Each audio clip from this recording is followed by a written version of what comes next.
Bonjour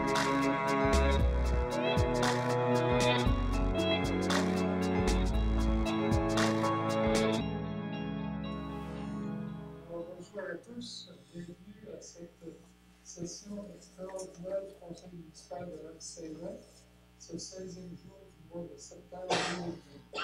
Alors, je donnerai une proposition pour l'ouverture de la séance. Proposé. M.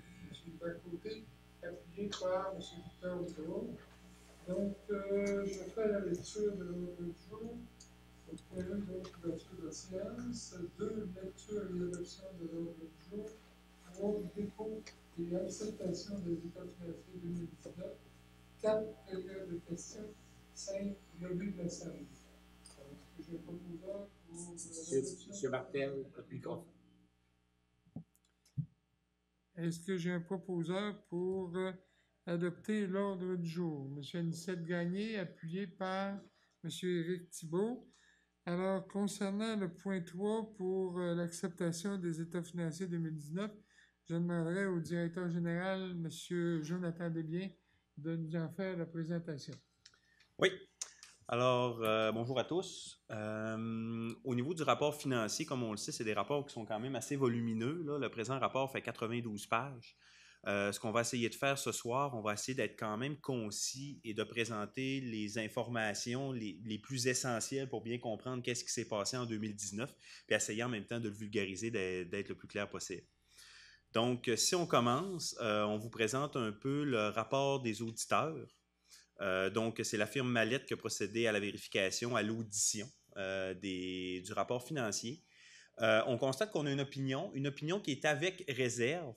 C'est la même réserve qu'on a par les années passées. Donc, si on se rappelle bien, ils font une réserve parce que dans le rapport financier, on parle d'un rapport financier consolidé. Donc, on a la municipalité, on a la petite école, on a le camping, on a la station de ski Le Mont-Édouard avec la société de développement et on a la régie intermunicipale incendie. Donc, comme on parle de chiffres consolidés, normalement, ce qu'il faut avoir, c'est qu'il faut que tous les chiffres aient été vérifiés et audités au 31 décembre 2019. La particularité qu'on a, c'est qu'au niveau de la station de ski, la fin d'année est un 30 avril. Donc, les autres, le fin d'année, c'est de mai à avril. Donc, on a de janvier à avril qui est audité, puis on a de mai à décembre 2019, que ça n'a pas été audité. Ça va être audité au 30 avril 2020, quand ils vont aller chercher le janvier et avril. Donc, on a 8 mois qui n'a pas fait l'objet d'un audit. Ce qui fait en sorte que les vérificateurs viennent dire, ben dans le fond, ce 8 mois-là, on vient faire une réserve parce qu'on n'a pas d'assurance que ça respecte l'ensemble des règles d'audit. Donc, c'est une réserve là, qu'on voit là, à chaque année, c'est toléré là, par le ministère des Affaires municipales. On leur explique à quelque part, ça n'aurait pas de bon sens de faire une fin d'année pour une station de ski un 31 décembre, parce que quand on veut avoir des états financiers d'une station de ski, on veut voir la saison au complet, on ne veut pas la couper dans le milieu. Donc, ça fait le tour un peu au niveau de l'opinion avec réserve. Sinon, là, l'ensemble des autres montants là, ont été jugés conformes là, et représentatifs des activités pour 2019. Si on poursuit au niveau des pages, Mme Boudreau, on va aller à l'état de fonctionnement. Donc, on continue encore. On voit la signature des auditeurs aussi en date du 23 juillet 2020. OK. Prenez l'autre fichier. Oui, parfait. Donc, j'espère que tout le monde voit bien. Ici, on a les revenus et les dépenses de fonctionnement de la municipalité. Ce qu'on va faire, c'est qu'on va vraiment regarder la colonne budget 2019, qui est comme la deuxième colonne à partir de la gauche, et ensuite, on va regarder la colonne à côté, qui est l'administration municipale. Ça, c'est pour les chiffres réels. À titre de comparatif, vous avez le réel en 2018, mais on préfère vous comparer le budget avec le réel parce qu'on a fait le budget en considérant qu'est-ce qui allait se passer en 2019. C'est beaucoup plus facile à expliquer. Par la suite, on a quelques autres colonnes. On voit la ventilation de l'amortissement, ça c'est pas vraiment intéressant. Organismes contrôlés, là-dedans, on a tous les organismes qu'on s'est parlé tout à l'heure. Là, le camping, le Mont-Édouard, la régie, la petite école. Et ensuite, on a le total consolidé, donc qui vient ajouter l'administration municipale, plus les organismes contrôlés, donc qui vient faire un total. Puis des fois, on a des petites écritures d'élimination. Donc, si on fait une addition pure et simple, des fois, les chiffres n'arrivent pas exactement au même montant, notamment quand on regarde la ligne cote-part, on a 193 000, puis on tombe à 9 000 au niveau du consolidé parce qu'on fait des petites corrections. Mais ce qu'on va faire, c'est qu'on va vraiment se concentrer sur la colonne administration municipale parce que c'est, dans le fond, c'est le budget de la municipalité.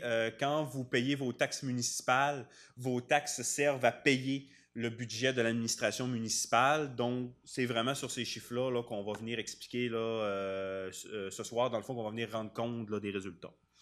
Si on regarde, on va commencer avec les revenus de taxes. Donc, on avait un budget de 2 562 000. On finit avec 2 641 000. Donc, c'est un écart d'à peu près 79 000, 80 000. C'est majoritairement là, des certificats de modification. On sait que durant une année, il y a des gens qui font des rénovations, il y a des réévaluations. Donc, on a tout le temps certains ajustements au niveau de nos revenus de taxes. Les compensations tenant lieu de taxes, 192 000 à 203, un écart de 10 000. Donc, ce n'est pas un écart là, qui est très, très important. Là, on est pas mal arrimé avec notre budget. Au niveau des revenus de transfert, on avait prévu 498 000, on finit à 84 000. C'est pas épeurant. Dans le fond, la situation, c'est qu'on a enlevé la subvention transport adapté. Les gens qui ont écouté le budget 2020 vont se rendre compte que dans le budget, maintenant, on a enlevé la subvention et la dépense pour le transport adapté. Dans le fond, on recevait une subvention de 136 000, puis on la versait à un organisme. Donc, on n'avait pas vraiment de gestion au niveau là, de ces chiffres-là et on les éliminait à chaque année. Donc, ils sont enlevés du budget là, à partir de 2020. Donc, oui, on a un revenu, mais on a une dépense équivalente, ce qui fait qu'on n'a pas de, on n'est pas dans le pétrin relativement à ça. Par la suite, on avait aussi prévu dans les revenus de transfert, on a refait l'asphalte là, dans le coin du camping là, en direction du quai avec un projet RIRL. À l'origine, c'est un projet qui était vu comme du fonctionnement, donc vraiment de la réparation et de l'entretien. Cependant, on a transféré la subvention dans l'investissement parce que quand on a fait les travaux, on s'est rendu compte qu'au niveau de la fondation de la chaussée, n'était pas adéquate. Donc, on a vraiment refait la fondation, ce qui fait en sorte que là, on était vraiment dans une amélioration du chemin. Donc, c'est simplement un montant qui a été transféré dans l'investissement par rapport à ça. À part ça, ce qui reste, le 84 000, là, c'était des montants là, qui étaient déjà prévus. Donc, ce n'est pas des éléments là, qui nous font mal.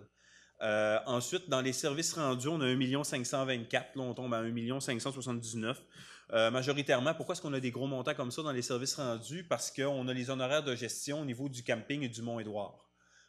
Donc, on sait que c'est une mécanique qui est quand même assez complexe, mais les revenus de la station de ski appartiennent à la municipalité.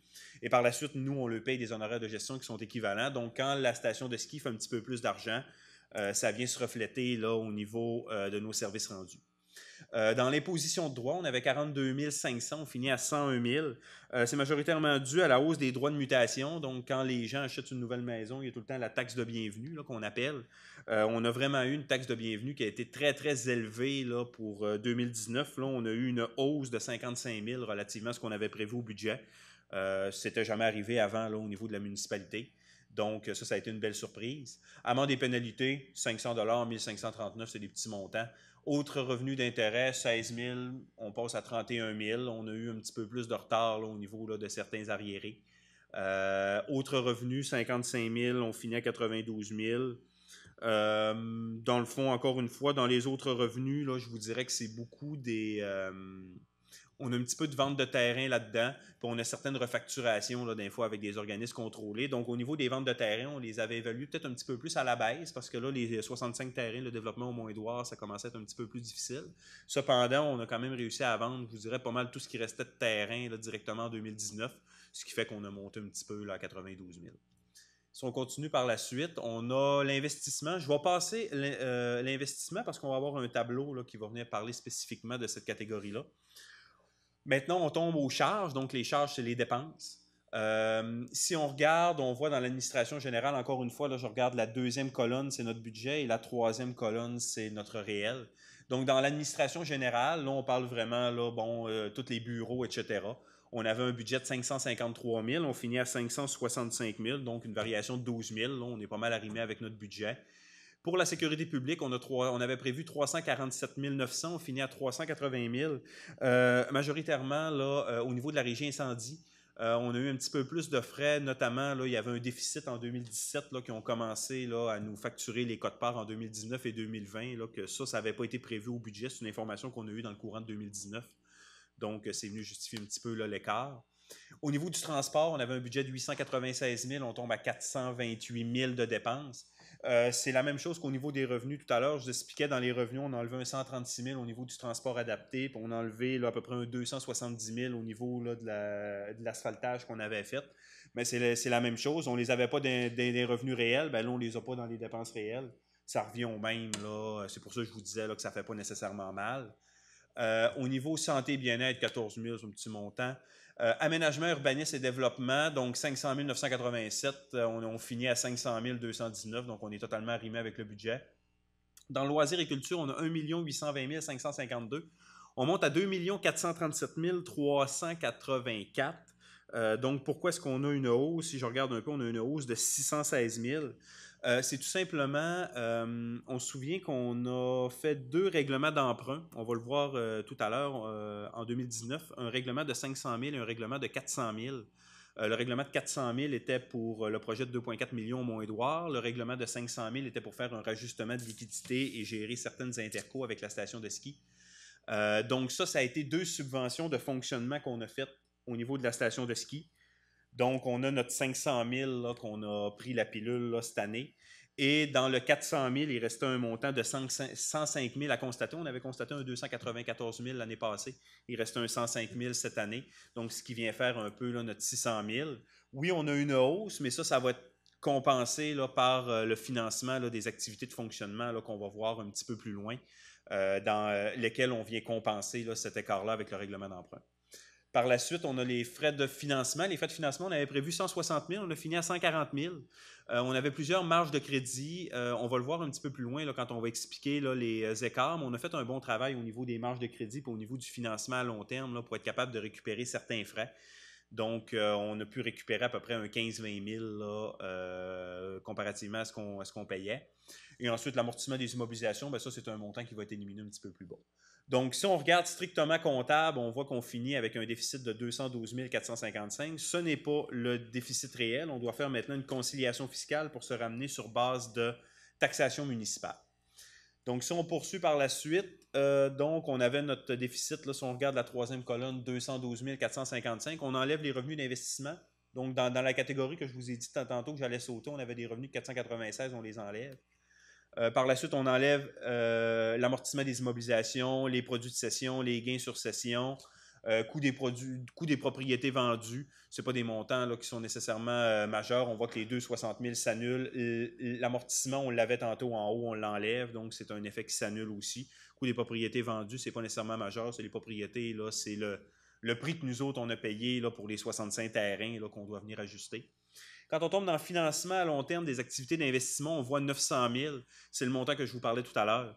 Donc, on a fait un règlement d'emprunt de 500 000, un règlement d'emprunt de 400 000. On les a empruntés en novembre 2019. Donc, ils sont rentrés en revenus là, au niveau là, de notre fonctionnement. Donc, ça vient compenser là, nos écarts de dépenses qu'on a vus. Le remboursement de la dette à long terme, donc on payait 287 000 l'année passée. On est rendu à 267 281. Là, on va remonter un peu là, en 2020 là, dû aux emprunts qu'on a fait là, en novembre 2019. Ensuite, dans les affectations, activités d'investissement. Donc, dans le fond, ça, on vient dire mon fonctionnement. Quand, dans le fond, on fait un projet d'investissement, on a des subventions, on a des dettes à long terme. Puis, quand on manque d'argent, ben, on doit aller le chercher dans le fonctionnement. Donc, c'est les montants qu'on va chercher. On voit qu'on a un montant négatif de 67 000. On a un montant négatif parce qu'on a réussi à récupérer certaines sommes. Donc, au niveau de l'administration, on a travaillé là, avec la TECQ, là, la taxe sur l'essence, là, qui est en train de se terminer là, cette année. On est remonté 4 ans en arrière. On a fait une recherche au niveau là, de plusieurs factures pour en justifier davantage. Puis on a réussi à récupérer un montant d'environ 60 000 là, qu'on a comme ramassé à terre, dans le fond. C'est une des raisons là, pourquoi on a comme un montant négatif plutôt que positif là, pour cette année-là, ce qui est quand même une bonne nouvelle. Excédent déficit de fonctionnement non affecté, on avait un 20 000. Là, on avait prévu aller puiser dans nos réserves pour 20 000 pour arrondir notre budget. Mais on a eu quand même plusieurs bonnes surprises au niveau des revenus, puis au niveau de la petite récupération que je viens de vous parler de 60 000, ce qui fait en sorte qu'on n'a pas eu besoin d'aller le chercher, donc on est à zéro. Excédent de fonctionnement affecté, on avait 11 600, on est à 6 400. Ça, c'est certaines réserves. Là, quand on paye des dettes, on a des montants de côté un peu pour les utiliser. On voit là, que bon, pour les excédents de fonctionnement affectés et les réserves financières, on n'a pas des grosses variations là, entre le réel et le budget. Et par la suite, dépenses constatées ou à pourvoir, on avait un montant prévu de 69 000, on finit à 294 444. Ça, c'est tout simplement le 294 000, c'est que je vous ai dit tout à l'heure qu'on avait fait un règlement d'emprunt de 400 000 pour le Mont-Édouard, puis qu'il restait un 105 000 à mettre dans nos dépenses. La différence entre le 105 000 puis le 400 000, c'est 294 000. Donc, on l'avait constaté en 2018. On l'a mis de côté, on l'a parqué. Là, après ça, on a fait notre emprunt en 2019. Fait que là, notre revenu de 900 000 a rentré, notre 500 plus notre 400. Puis là, après ça, ben là, on est revenu ressortir le montant de 294 000 qu'on avait parqué. Puis là, on vient de passer cette année. Donc, ça nous ramène en équilibre. Ce qui fait en sorte qu'on termine l'année pour des fins municipales avec un excédent des revenus sur les charges de 260 956. Donc, c'est un excédent qui est quand même élevé, qui est quand même appréciable. Je vous dirais les quatre principales raisons pourquoi on a un excédent de cet ordre-là. Premièrement, on s'est parlé tout à l'heure, le 60 000 qu'on a été capable d'aller récupérer sur la TECQ. Par la suite, on a aussi renversé l'effet. En 2018, on a transféré les camions incendiés à la régie. Et il y avait un problème au niveau des calculs de quote-part et la municipalité de L'Anse-Saint-Jean devait payer un 60 000 additionnel là, dû au transfert du camion incendie. Donc, on a travaillé là, en collaboration avec la régie, avec le ministère des Affaires municipales en 2019. C'était l'intention de l'ensemble des municipalités que cette transaction-là se fasse sans impact. Donc, on a pu renverser ce 60 000 $-là. Donc, le 60 000 qu'on avait constaté en 2018, on a pu le récupérer en 2019. Donc là, juste les deux chiffres que je viens de vous donner, on est rendu à 120 000 qu'on a été capable de récupérer. Par la suite, on a vu tantôt nos revenus de taxes ont augmenté d'à peu près proche de 80 000. Donc ça, c'est quand même une bonne nouvelle. Puis nos droits de mutation là, qu'on a monté d'environ 55 000. Donc ça, c'est un autre 130 000. Donc 130 000 plus 120 000, je suis rendu à 250 000. Donc oui, c'est un excédent, mais ce n'est pas un excédent qui est dû au fait, par exemple, qu'on n'a pas rendu des services ou qu'on a coupé dans des services. C'est vraiment des situations exceptionnelles en termes de gestion où est-ce qu'on a réussi à récupérer certaines sommes. Donc, c'est un excédent qui est quand même le bienvenu. On va le voir un petit peu plus loin. On avait déjà à peu près un 40 000 de côté au niveau de la municipalité. Donc, on va tomber à 300 000, ce qui représente à peu près un petit peu moins que 10 % du budget annuel de la municipalité qu'on va pouvoir avoir de côté pour avoir un petit coussin. Je vous regarde les deux autres colonnes par la suite. Là, je ne passerai pas dans le détail, mais dans nos organismes contrôlés, on constate qu'on a un excédent de 440 000. Cet excédent-là vient majoritairement de la station de ski. Comme on vous expliquait tout à l'heure, on a fait une subvention à la station de ski de 400 000 pour le projet de 2,4 millions, pour nous donner une subvention de fonctionnement de 500 000 pour venir rétablir une situation là, d'avance au niveau des intercos. Donc, le 500 000, il a rentré carrément en revenu au niveau de la station de ski. C'est pour cette raison-là là, qu'ils finissent à 440 000. Et donc, on voit là, que si on prend la municipalité, tous les organismes ensemble, on a un excédent de 701 688 pour des fins municipales. Si on poursuit ensuite à l'autre page, ça c'est une colonne que je vous avais dit qu'on passait tout à l'heure, c'était l'investissement. Donc on va rentrer un petit peu plus dans le détail. Donc dans notre investissement cette année, comme on voit dans la deuxième colonne, on a 496 789. Ça c'est nos revenus de transfert qu'on a reçus. Les revenus de transfert, c'est des subventions. On sait que, bon, on a notre projet d'assainissement des eaux, on va recevoir des subventions par rapport à ça. L'asphaltage au niveau là, du camping que je vous parlais tout à l'heure, ben oui, on a des subventions aussi. Donc, toutes les subventions sont rentrées dans ce montant-là. On en a reçu pour à peu près un demi-million. Et quand on regarde les immobilisations, on voit qu'on a fait pour environ 610 000 d'investissement pour nos immobilisations. Et on voit les différentes catégories là, dans lesquelles ils ont été répartis. Donc, on voit que dans le transport, on a 379 000. Là-dedans, ben, c'est notre asphaltage qu'on parlait tout à l'heure. Plus on a acquis là, un nouveau camion là, au niveau de nos travaux publics. Au niveau de l'hygiène du milieu, 160 861, c'est encore là, tous les plans et devis, là, la préparation pour le projet d'assainissement des eaux usées.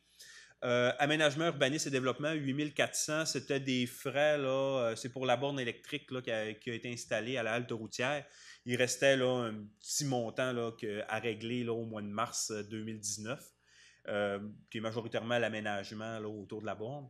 Et dans le loisir et culture, 60 000, si je m'en vois dans mes notes, ben, dans le fond, c'est les investissements que le camping a fait, parce que les immobilisations appartiennent à la municipalité. Donc, le camping a investi pour à peu près 40 000 là, en 2019 là, en immobilisation. Et ensuite, on a eu certains frais là, pour la petite école, là, finalisation de certains plans et devis là, pour le projet qu'on va faire cette année. Donc, on avait pour à peu près un 20 000 $. Donc, ce qui fait le 60. Par la suite, dans les prêts, placements de portefeuille à titre d'investissement, on voit qu'on a récupéré un montant de 60 000. C'est notre montant qu'on se parlait tout à l'heure par rapport au transfert des camions incendies. Donc, on a récupéré un montant, donc c'est là qu'il s'est retrouvé. Si on continue à descendre par la suite, activité de fonctionnement, ben là, 67 000, c'est le montant négatif que je vous parlais tout à l'heure. Donc, tu sais, il est transféré de l'investissement au fonctionnement, donc c'est exactement le même montant. Et on tombe avec un excédent déficit d'investissement à des fins fiscales pour 770 686 pour des fins municipales. Donc, dans le fond, ben, c'est tout simplement qu'on avait déjà fait des dépenses, on n'avait pas emprunté. Là, cette année, on a décidé d'emprunter. On voit, j'ai passé une ligne, le financement à long terme d'actifs d'investissement, 890 000. Ça, c'est les emprunts qu'on a fait cette année pour l'investissement. Donc, c'est tout simplement qu'on a emprunté, puis là, ben, on vient rétablir la situation. On finit à peu près à 300 000 d'excédent au niveau de notre fonds d'investissement. C'est quelques dépenses de règlement d'emprunt qui nous restent à effectuer, notamment des règlements parapluies plus l'assainissement des eaux. Si on descend encore, sommaire de la situation financière consolidée. Donc, ça c'est un bilan, mais ça s'appelle situation financière pour des fins municipales. Je vais passer quand même rapidement les actifs, les passifs, les actifs non financiers. Quand même qu'on se dit qu'on a 13 millions d'immobilisation, les chiffres sont tellement gros que maintenant on perd une certaine notion. La dette à long terme, on voit qu'on est au niveau du consolidé, on est à 5 839 000, donc c'est la troisième colonne, la ligne 7. Ça, on va le voir un petit peu plus dans le détail. Je voudrais surtout attirer votre attention sur l'excédent de déficit accumulé. Donc, on va regarder notre deuxième colonne, qui est la non consolidée. Donc, excédent déficit de fonctionnement non affecté, on voit qu'on a un montant de 307 183. Donc, ça, c'est vraiment le bas de laine de la municipalité qui peut être utilisé à toutes les sauces, s'il y a des imprévus, etc. Avant, l'année passée, on avait 46 000 et là, on vient rajouter notre 260 000 qu'on a fait cette année. Par la suite, au niveau de l'excédent de fonctionnement affecté, bien ça, c'est des sommes qui sont réservées pour payer certains emprunts. Donc, qui diminuent au même rythme que les emprunts. Donc, on a passé de 125 000 à 118 000. Réserve financière, 312 000 à 319 000. Ça, elle a monté un peu, mais c'est encore une petite variation. Dépenses constatées à taxer ou à pourvoir. Donc, on avait 294 444 qu'on avait mis là-dedans. Donc, cette année, on a fait quoi? On a rajouté 105 000 pour faire notre 400 000 au moins droit. Plus, on a rajouté notre subvention de 500 000 pour faire notre 900 000. Investissement en cours. Donc, on était en déficit d'investissement pour 383 000. Et là, on vient de voir tout à l'heure notre rapport au niveau de l'investissement qu'on finit à 770 000. Donc, il vient compenser notre 383. Donc, on devient positif de 327 000. Ce chiffre-là, dans le fond, c'est dans les règlements d'emprunt qu'on a de fait actuellement, il nous reste un montant de 327 000 à dépenser sur ces règlements d'emprunt-là qui n'a pas encore été fait. Donc, encore une fois, majoritairement, là, c'est 2 règlements parapluies plus l'assainissement des eaux. Investissement net dans les immobilisations et autres actifs, 10 millions. Ça, je vais passer quand même rapidement. Là, c'est simplement, c'est quoi la valeur nette de nos immobilisations. Dans le fond, on prend les immobilisations, on enlève les dettes à long terme, on enlève les subventions du gouvernement. C'est un petit calcul pour venir faire notre 10 millions pour finir avec un excédent déficit accumulé de 11 millions. Donc, le montant ici que je vous dirais, qui est quand même important, qui est intéressant, c'est le 307 183, qui est notre excédent de fonctionnement non affecté, puis qu'on peut qualifier de bas de laine. Si on descend encore un peu par la suite, ça, on va le passer. OK. Donc, au niveau de la dernière page, on va regarder l'endettement total net à long terme consolidé. Donc, ça, c'est un calcul. On prend la dette à long terme qu'on a dans la municipalité et on fait certains ajustements. Parce que ce qu'on veut regarder, c'est dire, c'est quoi la dette à long terme qui appartient aux contribuables de la municipalité et qu'ils vont devoir payer à même leur taxe municipale. Donc, on commence à 5 415 000. On a une dette en cours de refinancement de 423 000 qui a été éliminée en février 2020. Donc, on a ça qui s'ajoute. Et ensuite, ce qu'on vient enlever, on a des sommes réservées pour payer les dettes à long terme. Donc, ces montants-là sont déjà réservés. Ils ne sont pas taxés aux citoyens. Ensuite, dans les débiteurs, ça, c'est des subventions gouvernementales. Là. Dans certains programmes, le gouvernement nous paye des subventions sur une durée de 10 ou de 20 ans. Donc, ça, c'est des sommes qui nous restent à recevoir du gouvernement pour payer ces dettes-là. Donc, ce n'est pas les contribuables qui les payent.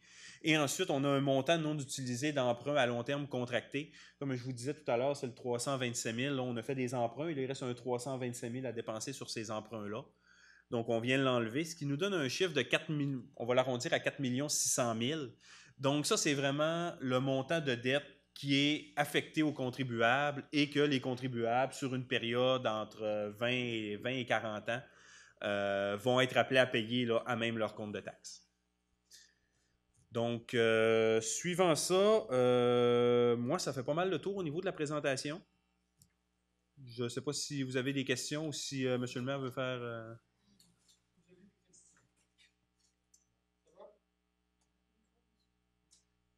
Alors, il n'y a pas de questions du public.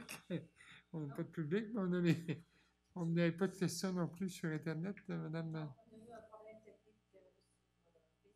Ah oui? Ça s'est enregistré, ça va être difficile. Ah bon. Merci. Ben, je pense qu'on peut qualifier là, le résultat de l'année 2019 de très positif, comme l'a expliqué le directeur général. Évidemment, ce n'est pas des coupures de services, loin de là. Les services ont été rendus au même niveau. C'est des circonstances, là, des montants qui ont été récupérés de différentes sources. Alors, si vous n'avez pas de questions, est-ce que j'ai quelqu'un pour l'acceptation? M. Éric Thibault, appuyé par M. Anicette Gagné. Alors, période de questions, mais on n'a pas de public. 5, levée de l'Assemblée. M. Victor Boudreau, merci beaucoup. Bonne fin de soirée à tous.